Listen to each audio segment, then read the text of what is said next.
Salut à tous, c'est Jean-Charles, bienvenue dans un nouveau numéro de Je vous conduis. Vous savez maintenant, c'est le programme qui va vous permettre de découvrir les dirigeants et dirigeantes de votre territoire sous d'autres aspects. Je vous conduis, c'est maintenant, c'est parti.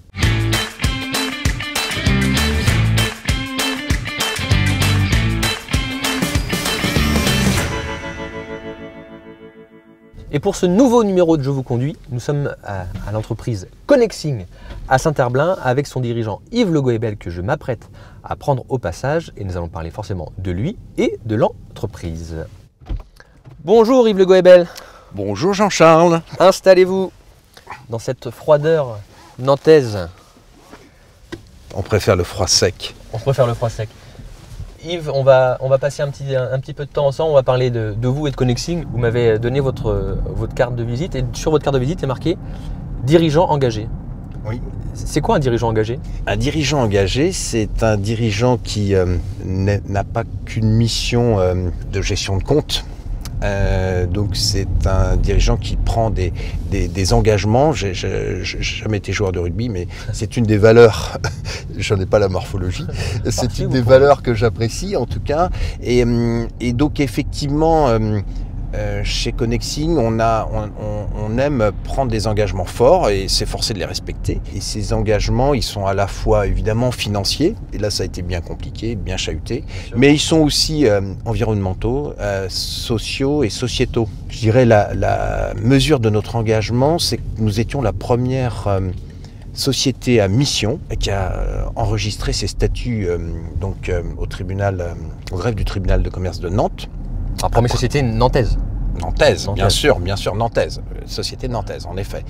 Et la première, et pour l'instant la seule, dans le monde de l'IT. Je le dis avec un grand respect et une grande admiration. Fago m'a beaucoup inspiré. Ouais. J'ai vu évidemment que Nicolas Rohr avait été interviewé et Fago m'a beaucoup inspiré puisque quand j'ai acheté ma première paire de Fago, j'ai vu qu'un arbre était planté. Je me suis dit quelle belle idée et donc pour chaque matériel de réemploi que nous proposons, que ce soit du smartphone, du micro-casque, du téléphone de bureau ou du PC portable ou de l'écran, à partir du moment où c'est des réemplois, on plante un arbre nous aussi. Donc pour enfoncer encore plus l'avantage écologique et le faire savoir. Combien d'arbres plantés du coup? Alors on est beaucoup, on est dans le B2B seulement, et pas dans le B2C, donc l'effet des multiplicateurs est beaucoup moins grand. Ouais. Donc on est à 160 000 arbres plantés. C'est pas mal, déjà. Et voilà, et chaque année, l'ambition, c'est d'en planter au moins 30 000 de plus. Et mon ambition personnelle, c'est effectivement de planter 1 million d'arbres, de contribuer à la plantation d'1 million d'arbres. Alors, l'engagement de Connexing ne s'arrête pas uniquement à la plantation d'arbres, puisqu'en préparant notre rencontre, Yves, j'ai vu que à partir d'un certain montant de commande, notamment 1 000 €, il y avait 1 heure de soutien scolaire qui était offert, et 2 000 €, c'était 1 mois de scolarisation. Tout à fait. Alors c'est pas avec les mêmes associations, mais c'est cumulatif d'ailleurs. Ouais. Donc en fait, en écoutant mes collaborateurs, il y a 5 ou 6 ans, ils m'ont dit c'est bien Yves, nous plantons des arbres, et qu'est-ce qu'on pourrait faire en France et quelle cause porter, on s'est dit l'enfance. Et donc du coup, nous avons sélectionné SOS Village Enfants, qui est une super association, et nous accompagnons le village de Sainte-Luce. On aime bien les circuits courts chez Connexing, le village de Sainte-Luce, et on a co-construit un programme qui en fait fait que pour chaque commande de 1 500 € précisément, qui correspond à notre panier moyen en fait, eh bien nous finançons 1 heure de soutien scolaire. Et donc on a travaillé aussi le volet social. On a passé une première labellisation qui était la labellisation Lucie. Et au bout de 3 ans, au moment de du renouvellement, on est allé sur Bicorp, qui nous paraissait plus international, puisque nous, notre volonté, c'est d'être en 2025 non pas le leader, parce qu'on est très modeste chez Connexing, mais la référence en Green IT. Et donc, en devenant Bicorp, on s'est rendu compte qu'il y avait un statut qui était l'entreprise à mission. Ça a été beaucoup plus facile de l'adopter en Belgique et en Italie, de modifier nos statuts pour devenir entreprise à mission. En France, c'était un peu plus compliqué, mais hasard, on va dire, gouvernemental, la loi Pacte est arrivée. C'est à ce moment-là, pour devenir entreprise à mission, que nous avons défini nos valeurs époque. Le E pour explorer. Bien Jean-Charles. Le P pour protéger. Bravo. Le O pour oser. Oui. Et le C forcément pour connecter. Bravo. Ça fait sens avec l'activité de Connexing. Du coup, vos clients, c'est une grande entreprise exclusivement ou une PME de 10 personnes peut faire appel à Connexing? On a quand même 1500 PME. Qui sont venus assez naturellement, enfin on en a chassé quelques-unes, mais c'est pas notre cœur de cible. On est reconnaissant du business fait avec les PME, on continuera à accompagner la PME. Notre focus c'est plutôt les ETI et les grands comptes, publics ou privés. Dans vos clients, on retrouve qui par exemple? Eh bien on retrouve évidemment le CIC. Sinon on a d'autres groupes bancaires, puisqu'on n'a pas d'exclusivité. Notre plus gros client privé en 2019 c'était BPCE. D'accord. Mais on a la RATP, on a en fait les hôpitaux de Paris. Et en local, non? En local, je pourrais citer l'Université de Nantes, un très, très gros client pour nous. Et sur tout type de produits? Sur tout type de produits. Les produits sont très larges. Alors, il y a 12 ans, je fais appel à votre mémoire, Jean-Charles, il y a 12 ans, l'iPhone 3 était juste naissant. Donc, il y a 12 ans, on téléphonait avec des téléphones de bureau. 12 ans, j'avais 24 ans, donc...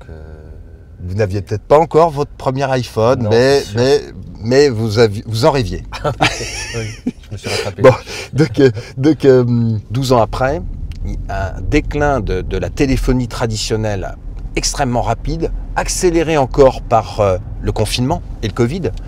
Parce qu'en télétravail, personne n'est parti avec son téléphone IP ou numérique, voire analogique sous le bras.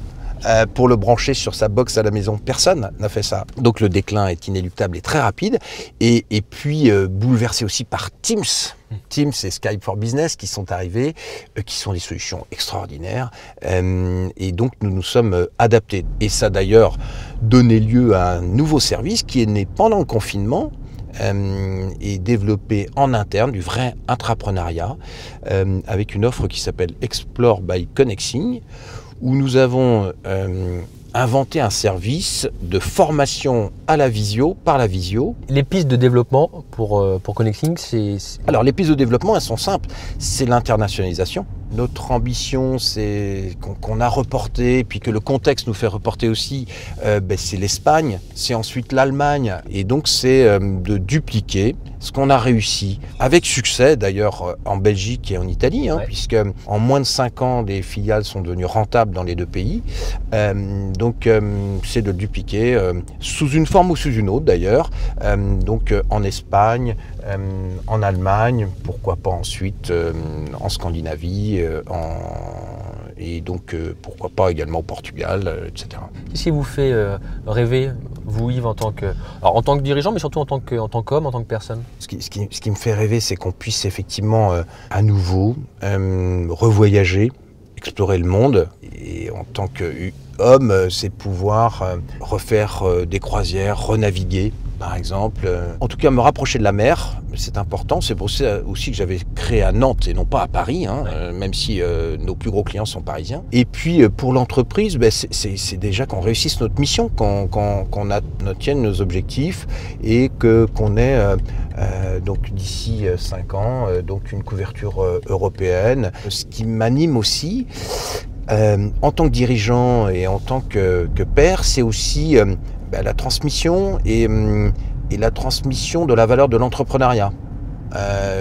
Hier soir, par exemple, de manière complètement désintéressée, j'ai conseillé un jeune entrepreneur qui crée sa start-up tout en finissant son école d'ingénieur. Et je trouve que je fais partie, il se trouve qu'on arrive devant la chambre de commerce, et donc je fais partie de Réseau Entreprendre. J'en étais lauréat il y a 12 ans, et j'en suis membre actuellement, et donc Faire du mentorat, c'est vraiment quelque chose la réciprocité qui était demandée à l'époque me paraît tellement évidente que, et surtout ça me plaît. Donc accompagner des startups, pas forcément avec la notion de business angel. Je suis aussi revenu sur ces notions très capitalistiques.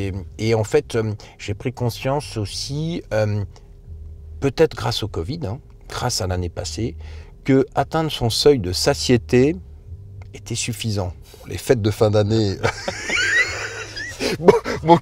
m'ont quelque peu permis aussi d'en prendre conscience. La croissance à tout va, la consommation à tout va. Et je suis assez d'ailleurs bluffé par la génération d'après, ayant de jeunes adultes, qui sont beaucoup moins dans la consommation que nous l'y étions à l'époque.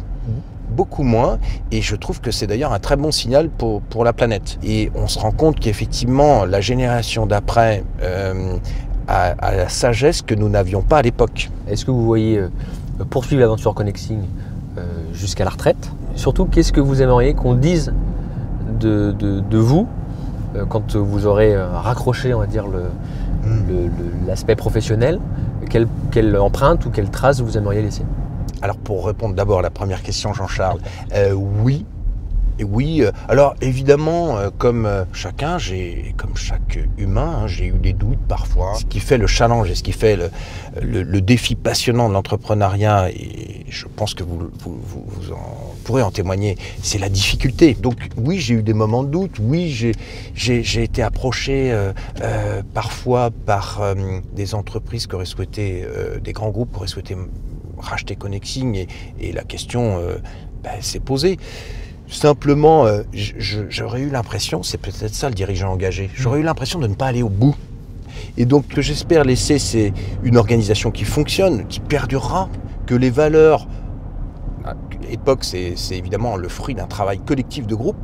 Moi, je suis beaucoup pour l'intelligence collective, étant pas tellement dénué d'intelligence individuelle. Je capitalise sur les autres. Et donc que cet esprit-là perdure. Être bien entouré, c'est une forme d'intelligence. Absolument, absolument. Oui, clairement, c'est le propre du manager de s'entourer de collaborateurs plus forts que lui. Donc c'est d'avoir fait notre part. Nous, on adore Pierre Rabhi et l'esprit colibri. Et voilà, j'aurais le sentiment d'avoir fait ma part. Merci beaucoup Yves Le Goébel, dirigeant de Connexing, d'avoir accepté notre invitation. Merci Jean-Charles, c'était très agréable, et surtout de savoir que c'est une voiture hybride donc, qui correspond aussi aux valeurs que nous défendons tous. Eh bien, on en est ravis, et quant à nous, on va se retrouver très prochainement pour un nouveau numéro de Je vous conduis. D'ici là, portez-vous bien, prenez soin de vous. Salut. Je vous conduis vous a été présenté par CIC West.